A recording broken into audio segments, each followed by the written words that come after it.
When people think of workplace drama, they usually imagine loud arguments or obvious conflicts. My situation didn't start like that at all.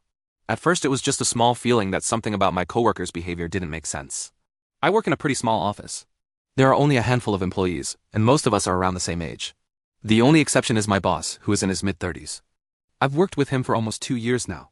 Over that time we've built a pretty solid working relationship. Since I'm his assistant, we communicate more than anyone else in the office. Most days our workplace is pretty relaxed. Everyone gets along, and the environment is honestly one of the reasons I've stayed here so long. Compared to other jobs I've had, this place feels unusually calm. About 6 months ago we hired a new employee. For the sake of this story I'll call her Gina. At first she seemed like she would fit in with the rest of us pretty easily. She was friendly, outgoing, and didn't seem intimidated by the work environment. Since we're a small team, new hires usually become comfortable pretty quickly. For the first couple of weeks nothing seemed unusual. Gina was learning the job and interacting normally with everyone. I didn't notice anything that stood out. But after about a month, I started noticing small things. They weren't big enough to feel like problems. They just felt off. One thing about our workplace is that most of the employees smoke weed during their breaks. It's not unusual where we work, and management allows it as long as people still perform their jobs properly. I personally don't smoke. But most of my coworkers do, including my boss. Usually when people take smoke breaks, they go outside together. Sometimes they sit in their cars if it's cold outside. My boss often lets employees sit in his car if the weather is bad. It's something he offers to everyone, not just one person. At first Gina started joining those smoke breaks like everyone else. Sometimes she'd sit in the car with him and the other girls. It seemed completely normal. But over time I noticed something. More and more often, Gina and my boss would end up sitting in the car alone. It didn't happen every break, but it happened enough to catch my attention. I didn't think much of it at first. In a small office, people end up working together in different combinations all the time. But apparently someone else noticed it too, my boss's wife.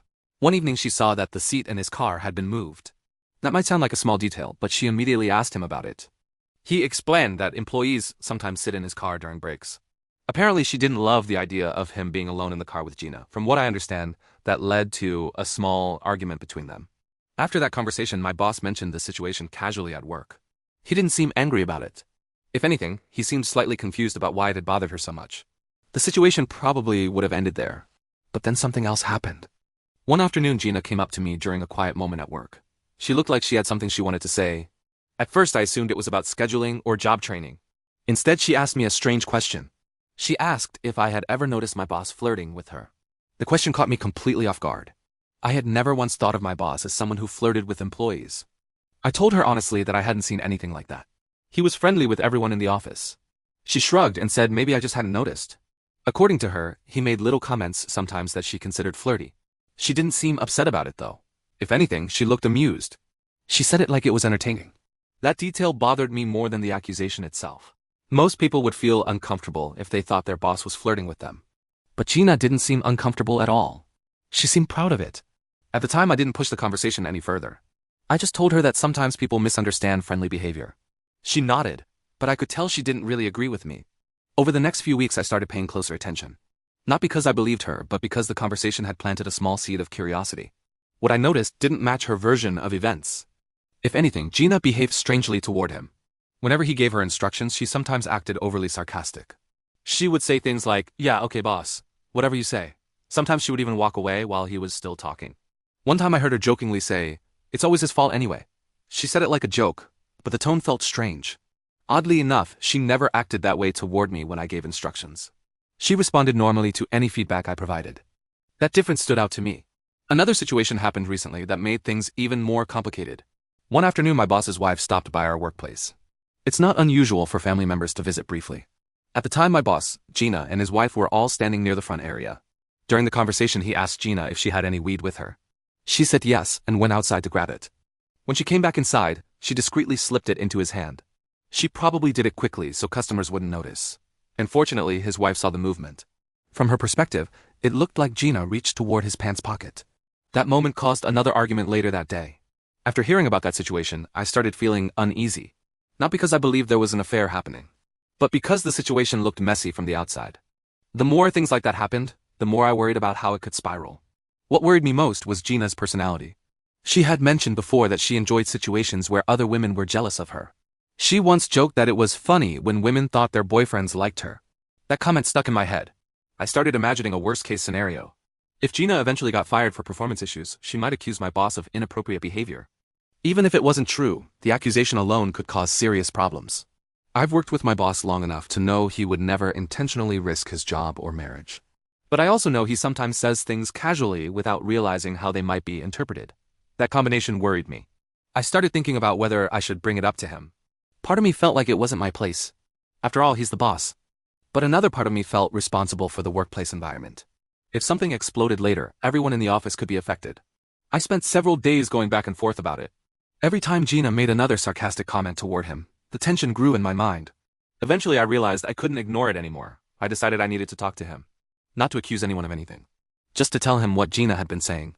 Because if she really believed he was flirting with her, that misunderstanding could become a huge problem later. And when I finally sat down with him to explain the situation, his reaction was not what I expected at all. When I finally sat down with my boss, I wasn't planning on turning it into a long conversation. My goal was simple. I just wanted to tell him what Gina had been saying and let him decide what to do with that information. We were both in his office, and the door was closed. I could tell he assumed the conversation would be about scheduling or work assignments. When I started explaining the situation, his expression changed almost immediately. At first he looked confused. Then he started laughing softly. Not the kind of laugh someone gives when something is funny, but the kind people give when something suddenly makes sense. He leaned back in his chair and shook his head. For a moment he didn't say anything. Then he asked me to repeat exactly what Gina had said. I explained that she believed he had been flirting with her. I told him about the conversation we had and how she seemed amused by the idea. When I finished, he sighed deeply. The reaction surprised me because it didn't look like shock. It looked like relief. He leaned forward and rested his elbows on the desk. Then he said something I didn't expect at all. He said he believed the opposite was happening. According to him, Gina had been the one flirting with him. The moment he said that, a lot of small things suddenly started making more sense. Still, I wanted to hear his explanation before jumping to conclusions. He started describing situations that had happened when they worked alone together. Apparently, Gina behaved very differently when other employees weren't around. He said she would stare at him for long periods of time during conversations. Not in a normal way, but in a way that made him uncomfortable. At first he assumed he was imagining it. Eventually he told her directly that she needed to stop staring at him like that. He said she laughed it off like it was a joke. Another thing he mentioned was how often she brought up his marriage. According to him, she constantly asked questions about his relationship with his wife. Sometimes the questions were subtle, other times they were surprisingly direct. She asked things like whether they argued a lot or whether he felt appreciated at home. Apparently she also asked whether he ever thought about leaving the marriage. When he told me that part, I felt a strange chill run through me. He said he always shut those conversations down quickly. But Gina kept bringing the topic up whenever they were alone. The most concerning thing he told me was something she said during one of those conversations. According to him, she told him he deserved better whenever he mentioned minor frustrations about his marriage. At the time he brushed it off as an awkward comment, but now he believed it meant something else. He believed she was waiting for his marriage to fail. The idea sounded dramatic at first. But the more examples he gave, the more believable it became. He also mentioned the way she behaved during group conversations.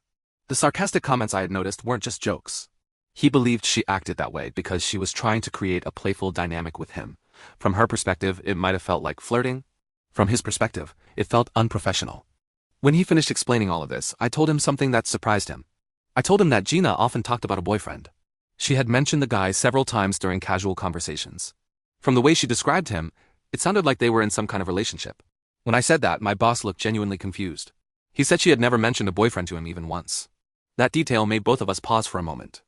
If she was telling me she had a boyfriend but never mentioning him to my boss, that meant she was presenting different versions of her life depending on who she was talking to. The more we talked about the situation, the clearer the pattern became. Gina behaved one way around other employees. But she behaved completely differently when she was alone with him. Eventually my boss leaned back in his chair again and exhaled slowly. He said something that stuck with me. He said he had suspected something strange was happening, but he didn't want to assume the worst. He was worried that if he misinterpreted her behavior, setting boundaries might look like he was treating her unfairly. That hesitation made sense to me. If he accused her of flirting without clear evidence, the situation could easily become more complicated. But after hearing what she had told me, his perspective changed. Now he believed the situation needed to be addressed directly. He said he was going to start creating stronger boundaries immediately. That meant no more sitting alone in his car during smoke breaks. It also meant keeping conversations strictly work-related, whenever possible. He said he wanted to eliminate any possibility that his behavior could be misinterpreted. As we wrapped up the conversation, he thanked me for bringing the issue to his attention. He said it helped confirm something he had been worried about for a while. I left his office feeling relieved that I had spoken up, but the relief didn't last long. The more I thought about the situation, the more I realized it might not end quietly.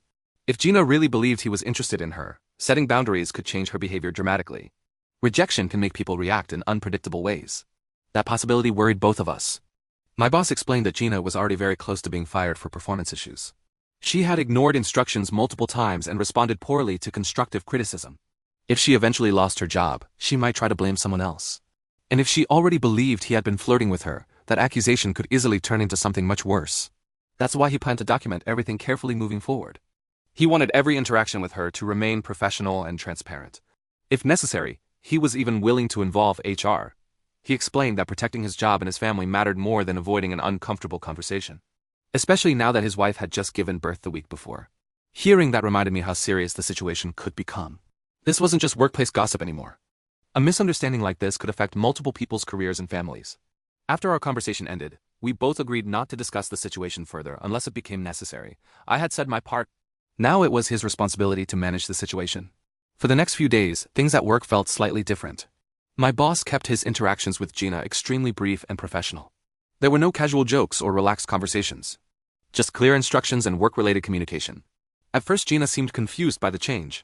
Then she started acting colder toward him. She responded to instructions with short answers and avoided eye contact during meetings. Watching the tension develop confirmed my original fear. This situation wasn't over yet. And depending on how Gina reacted to the new boundaries, it could still turn into something much bigger.